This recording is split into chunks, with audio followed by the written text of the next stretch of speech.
Hey viewers, this is Ashwin here. Many of you asked in the comments on how to predict on test data or how to predict the data, what is the final output, what to do with the final output like that. There are so many questions in the comments. So this video is all about that. So I'm going to use the test data to predict the output, and also I'll be using some real-time data. I'll be manually entering some data and try to predict using that. For this testing, I'm going to use the same notebook we have done before, that is BigMart sales analysis. If you have not watched the video, means click on the right corner. You can watch the video and get a full understanding about this data set.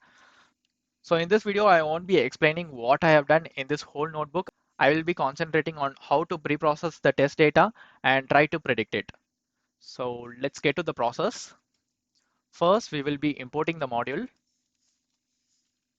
And after that, for train.csv, we will be using train and train.head. Let's run this. Okay, we have loaded the train data. Now we will be loading the test data. Test equals pd dot read csv test dot csv. Now test dot head. Run this. So this is the test data we have. You can see there are also some missing values in the test data. So we should do the pre-processing what we are doing for the train data. That's why we are going to combine both this data set. As you can see, the outlet sales is missing. That is the target variable we are going to predict using this input attributes. Okay. Now we need to combine both this data set into a single data frame. Before this, we will be storing the length of each train and test data frames. So store the lengths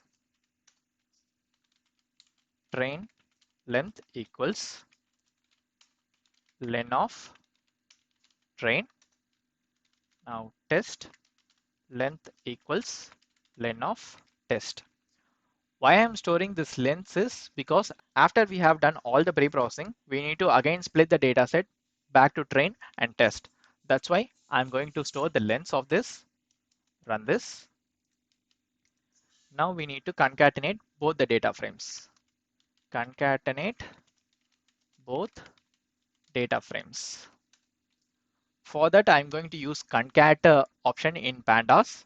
So df equals pd dot concat in a list train comma test. So you can concat multiple data frames using this list. So it will append right away. And axis equals 0. So we are going to concat in row wise. If you want to concat column wise, means you can use 1. Apart from this function, you can also use join or merge function if you want. That depends on the whole analysis scenario. So make sure you see the function description and use the corresponding attribute. Now let's display the head. So we have concatenated the data. Let's display the tail.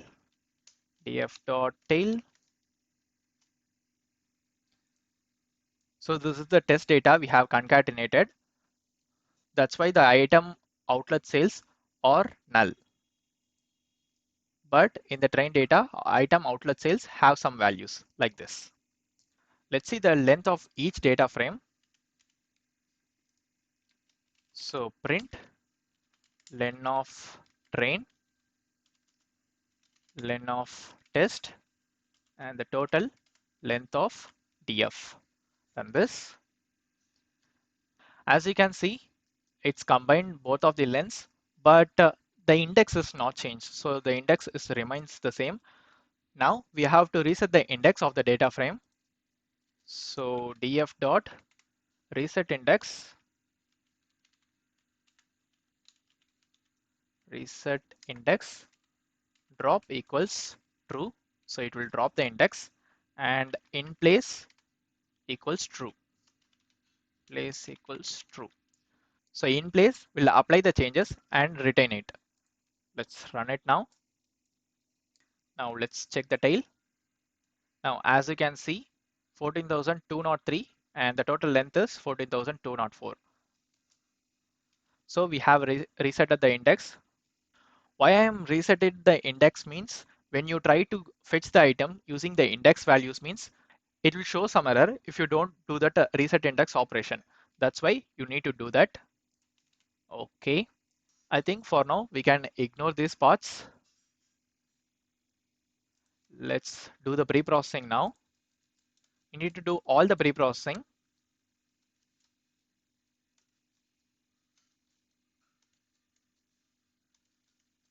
Let's run it all of them quickly. And also the new attributes, that is new item type.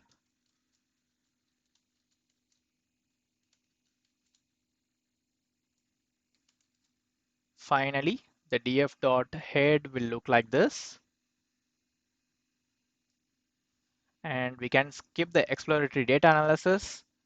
Now there is one log transformation here, so we need to apply this.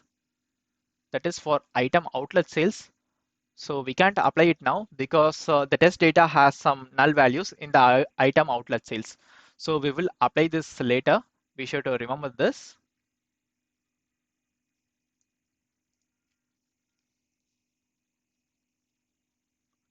And we can skip all the correlation matrix stuff. Finally, we have reached that. Now we need to do the label encoding. And we also done the one hot encoding. So here I'm going to use only label encoding because if I use one hot encoding means it will take so much time. So let's use this label encoding. Now we have done all the pre-processing. Before the input split, we will be splitting the train and test split. Let's do it now. Now train equals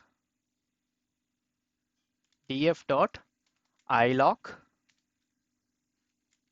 We will be getting the values until the train length. So train length, and we need to get all the columns.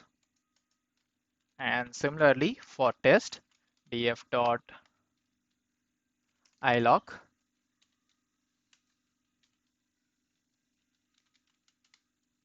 train length. It will go up to the length of the data frame. Now again, we need to get all the columns here. So this will be the train data and this will be the test data. Let's run this. Let's display the train data.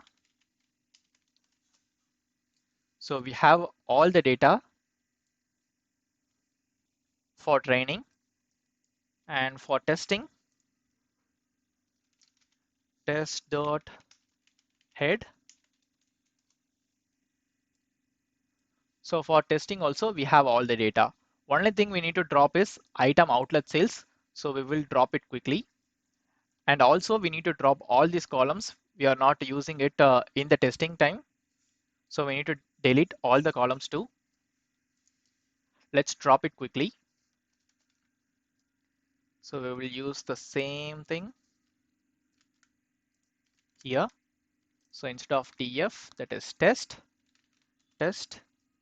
equals outlet establishment here, item identifier, outlet identifier, and item outlet sales.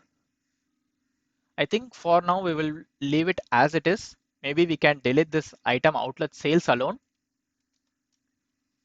Let's delete it. Now we have deleted the item outlet sales. And for train data, we need to normalize the data as we have mentioned before. This is the item outlet sales. Okay, I think for this problem, let's don't do the normalization because the purpose is not to improve the model. So for this example, I am not going to normalize the item outlet sales, that is the target variable. We can use it as it is. But when you are trying to do, make sure to normalize the data. This will improve the model 1 or 2%. So make sure to normalize this data. Now we got the train and the test. Let's split the input and output. So train, and this is also train. We'll be dropping all the columns from the train for training the model.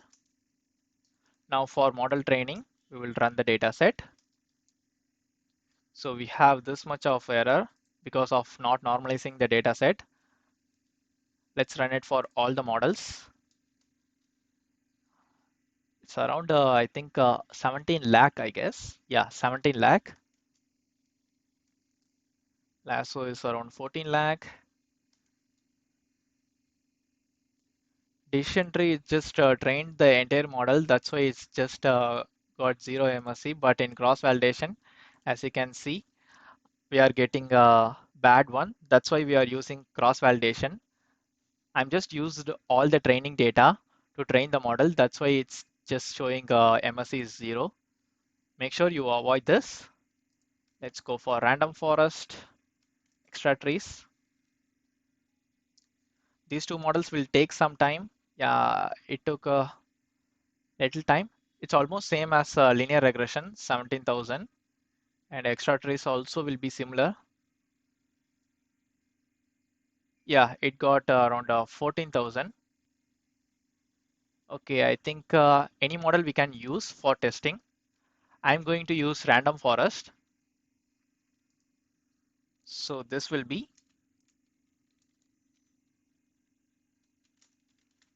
prediction on test data.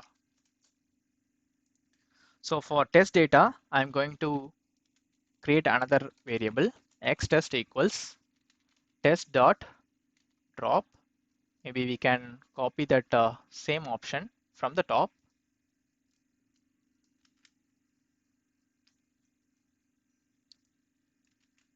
Instead of train, we will be using test, and we will be dropping all the columns as it is in train. But we need to retain this test data identifiers, because using this identifier only we are going to make the submission. That's why I created another variable xtest. So let's do this and see this how it's gonna be. So these are the test data we have. So let's train the model. Model equals random forest regressor model dot fit x comma y. This is the whole training data. For testing purposes, you can pass whole training data. Run this. So we have trained the model with random forest regressor. Now we need to get the prediction results. Prediction equals model dot predict x underscore test. So this will give us the prediction results. Let's display the results too. So these are the results we have.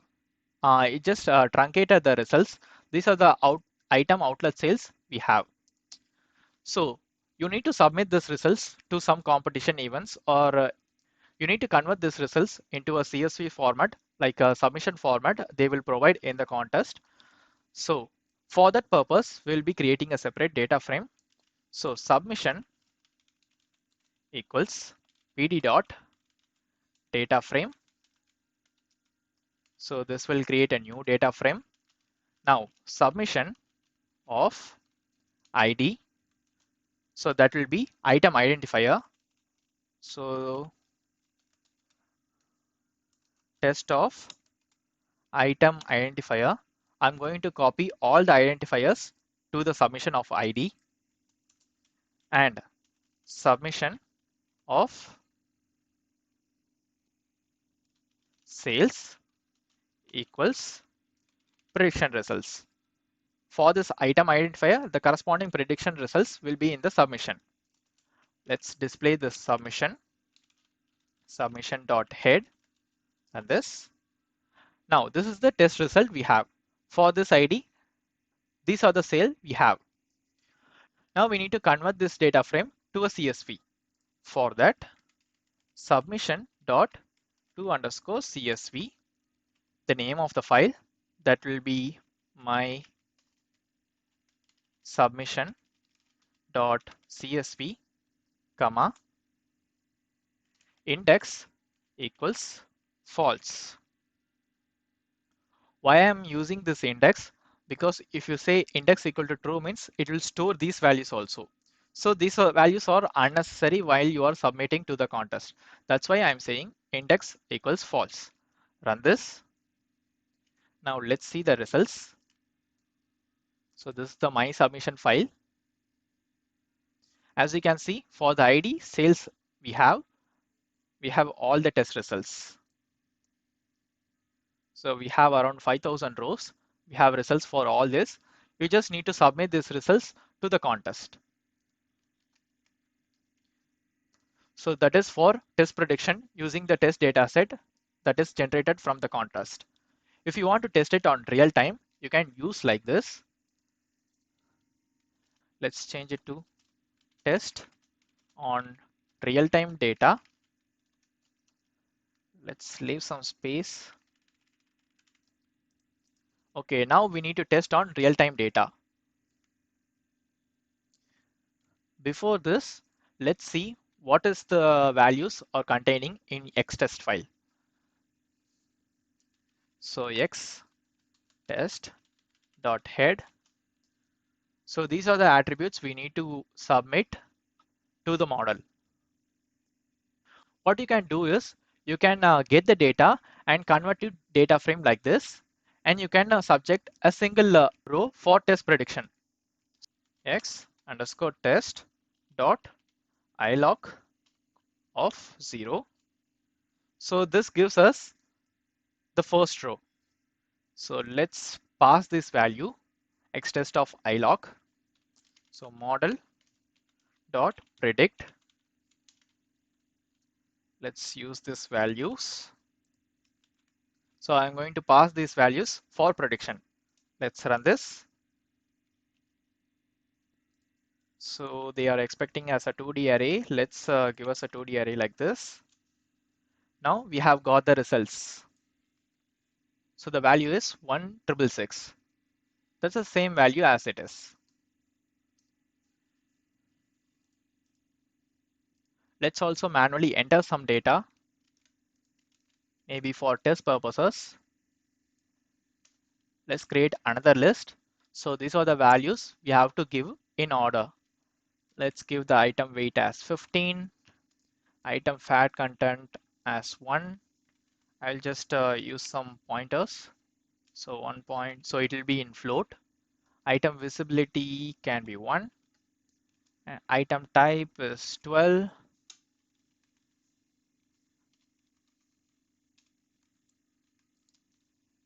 And item MRP is 107. Let's make it as 200.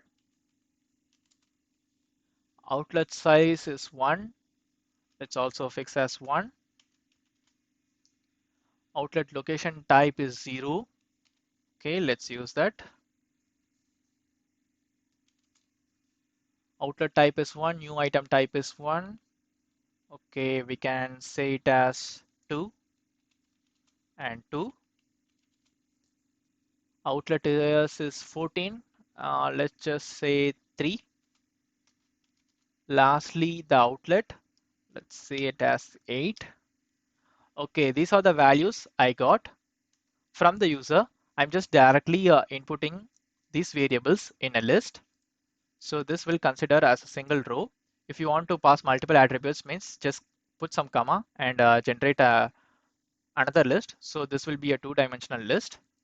Let's try to run this. Okay, it's also predicting the value. So for these attributes, the item outlet sales will be 3,586. Like this, you can get the prediction and you can use this result for real-time purposes. It can be stock prediction, it can be any other demand forecasting, it can be anything. You can use this result for real time. Like this, you can use the test data or the real-time data to predict from the model.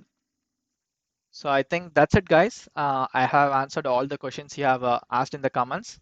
If you like this video, give a thumbs up. And don't forget to subscribe the channel for a variety of new ML concepts. See you guys with a new video.